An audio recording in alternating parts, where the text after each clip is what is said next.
Oh my goodness. Thank you, Andy. It's a wonderful pleasure to be here. The topic for today is diversity. And I was recently at the beach in Ocean City, and I'm here to report diversity is alive and well. All the different body types, and everyone had on a different bathing suit. And I thought, how do we do this? So anyway, it is how we respond to difference that is worthy of discussion. For the past few years, I've been questioning the word diversity. At the Unitarian Universalist Church in Easton, we repeat our covenant every Sunday, which includes the words, cherishing diversity and celebrating our oneness with all humanity. And my inner voice says, wait a minute, what does that really mean? The buzzword diversity has gone through the wash so many times in the past 20 years, its meaning has become blurred. The original ideas of differences splinters in many directions. What kind of diversity? There is the 1960s Disney interpretation of encircled children dressed in international costumes, singing "It's a Small World After All." Then there are liturgical differences that would have us discussing theological and religious distinctions for hours. At face value, we are simply saying we want to respect those differences to which we may not subscribe, but which have as much right as we do to exist. But there's something more to this, something needing to be unpacked a little bit more. In the Easton Covenant, there is a vague sense of conflicting ideas in the proposition of cherishing diversity. Cherishing and diversity have contradictory meanings. Cherish implies a welcoming, embracing acceptance of pulling something or someone toward you. Diversity implies a variety of different unique things, perhaps outside of your experience. In the interest of self-preservation, diversity sensibly requires some assessment, some judgment, some pushing away. So there are two antithetical actions, cherishing or holding close, and diversity, suggesting some time out for judgment on our part. The hope is to find a comfortable middle ground. That middle is determined by where each one of us decides where or whether to draw our personal line in the sand. I have a joyous example from an epic family moment in January of 1945. My Aunt Maxine was single parenting her 4 children with the stress of knowing her husband, a Marine in World War II, was facing a major battle and would not be able to communicate for a week. She would not know until she heard from him if he survived or not. To ease her stress, her second oldest, 5-year-old Jimmy, came to stay with us for a week. Jimmy was cute, funny, sweet, talked all the time, was used to no discipline, and ate with his mouth wide open. Well, Mother decided table manners needed correcting immediately. After a week-long Jimmy, eat with your mouth closed, or Jimmy, don't talk with your mouth full, interrupted whatever conversation was going on. When news came that Uncle Fred was alive and well, at dinner time, Jimmy stood up on his chair, raised his fork in the air, and proclaimed, "Tonight, my friends, I am going to eat with my mouth wide open."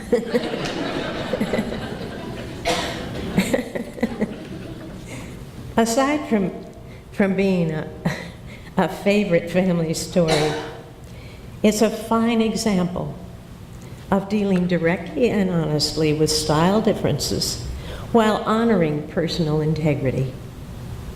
So cherishing diversity can be a very active form of mediation, of your knowing yourself well enough to define yourself by how far you integrate with whatever diversity you face.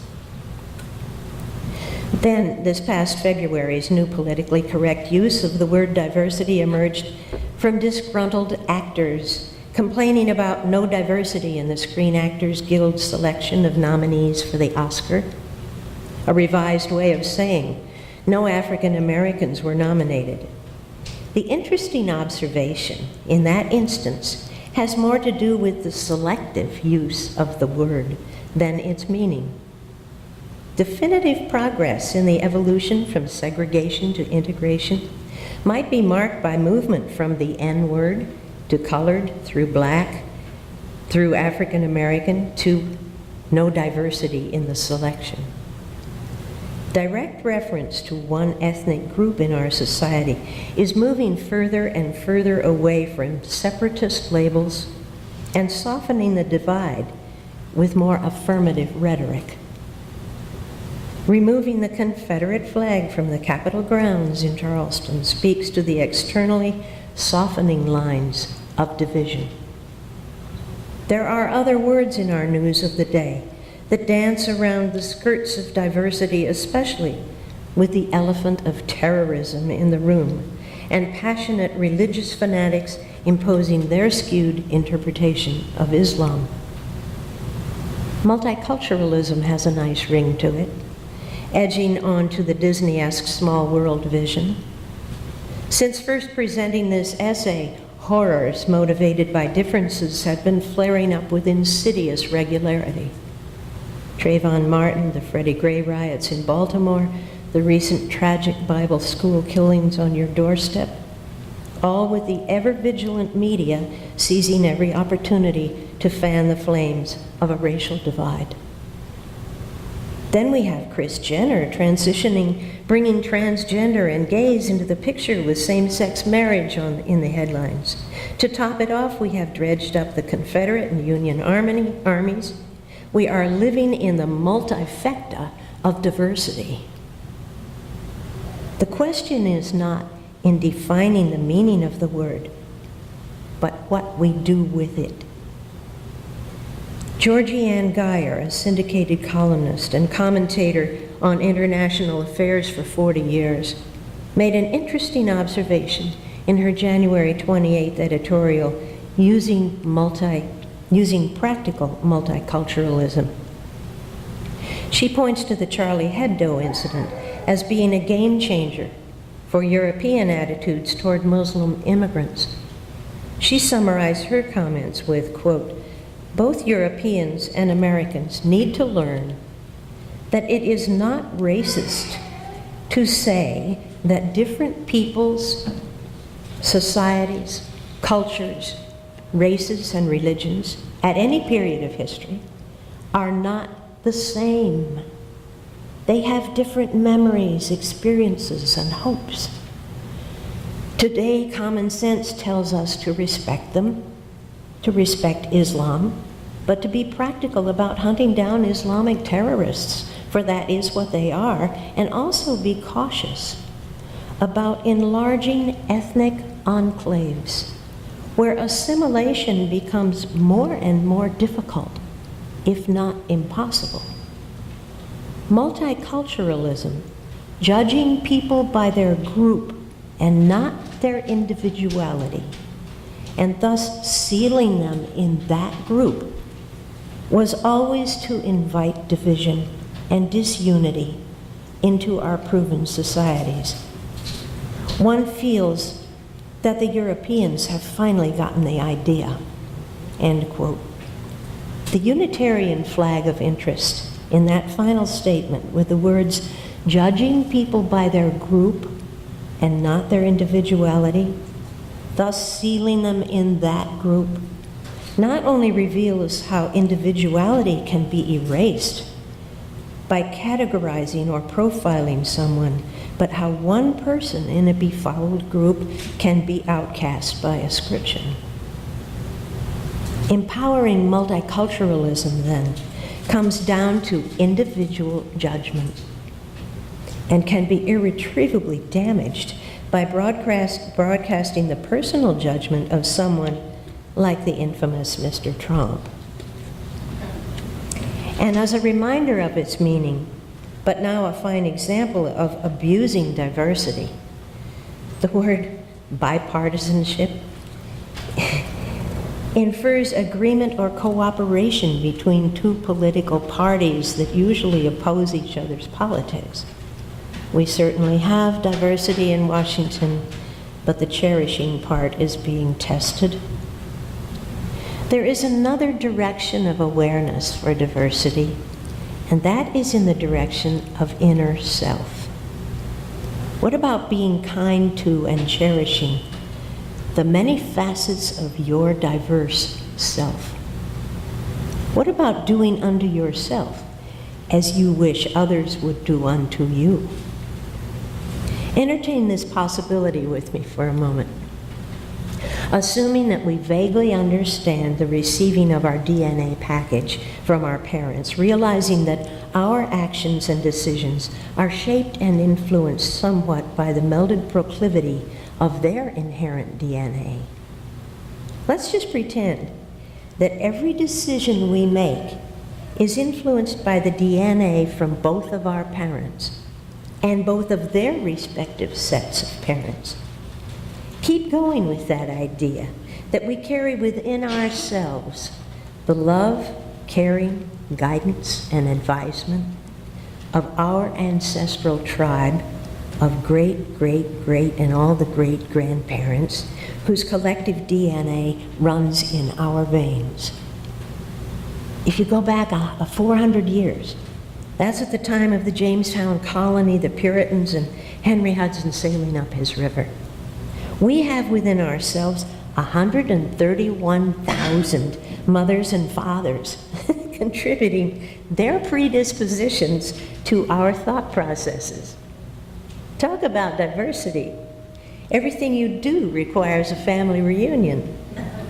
The point is, if you buy into that perception just a little bit, you might reconsider inflicting the ravages of guilt, regret, or whatever style of self-flagellation you impose on your collective selves. We are the editors of our present-day decisions about what is appropriate for what, when, or wherever we find ourselves. Obviously, I haven't got the science to prove this collective DNA theory, but if you are ever confused by a sudden compulsion to do something out of character, consider the ranks you represent. Another way of thinking about our own peculiarities working into the world around us comes from a dream that was too good to forget. I was led to the brow of a hill overlooking a great vast field. The field was packed with people wearing different colored jerseys and running around with similarly colored lacrosse sticks. Colored goals encircled the field, and everyone was passing and catching balls, which matched the colors of their particular jerseys. I was made to understand that what I saw as multicolored lacrosse balls were actually orbs of spirit, with each color representing a certain nature of spirit. The objective was to empower your spirit by making a goal in your colored goal for your color jersey with your color lacrosse stick. However, it was equally as valid, and this gets complicated, for a blue to catch a yellow ball and shoot into a green goal. Borrowing from that illustration, diversity and natural selection were both givens on a field of energetic souls interested in their own goals while easily commingling with each other. It would follow that cherishing diversity would be the same as enjoying the game. To bring this closer to home and imagine how each one of us can effectively value the sometimes trying differences we have to contend with, let's run it through our 7 principles. Imagine you are dealing with someone who is definitely not wearing your color of jersey. Think of the inherent worth and dignity of every person, including yourself. Maintain justice, equity, and compassion in human relations, along with acceptance of one another and encouragement to spiritual growth. Think of everyone as having their own free and responsible search for truth and meaning. Allow everyone their right of conscience and the use of democratic process. Do what you can to support your own goal of world community with peace, liberty, and justice for all. And of course, respect the interdependent web of all existence. As you can see, our 7 principles certainly empower the idea of cherishing diversity. But there's a more powerful inference in between all of these lines. To truly be able to cherish diversity, there has to be deep faith in the power of love. Sherwin Nuland, who died in March 2014, framed this perspective very poignantly. He was a doctor who dealt directly with people in pain. In his 1994 award-winning book, How We Die, Reflections on Life's Final Chapter, quote, "To me, cultural differences are a kind of patina over the deepest psychosexual feelings that we have, that all human beings share. Response to pain is a universal thing. It helps explain so many things about others, just as it explains so much about yourself. It teaches you forbearance. It teaches you a moderation in your responses to other people's behavior. It teaches you a sort of understanding. It essentially tells you what everybody needs. You know what everybody needs? You want to put it in a single word? Everybody needs to be understood. And out of that comes every form of love. If someone truly feels that you understand them, an awful lot of neurotic behavior just disappears. Disappears on your part, disappears on their part. So if you're talking about what motivates this world to continue existing as a community, you've got to talk about love. And my argument is it comes out of your biology, because on some level, we understand all of this. We put it into religious forms. It's almost like an excuse to deny our biology. We put it into pithy, sententious aphorisms, but it's really coming out of our deepest physiological nature. End quote. So in the final analysis, it is love that guides us toward cherishing diversity and celebrating our oneness with all humanity. Thank you.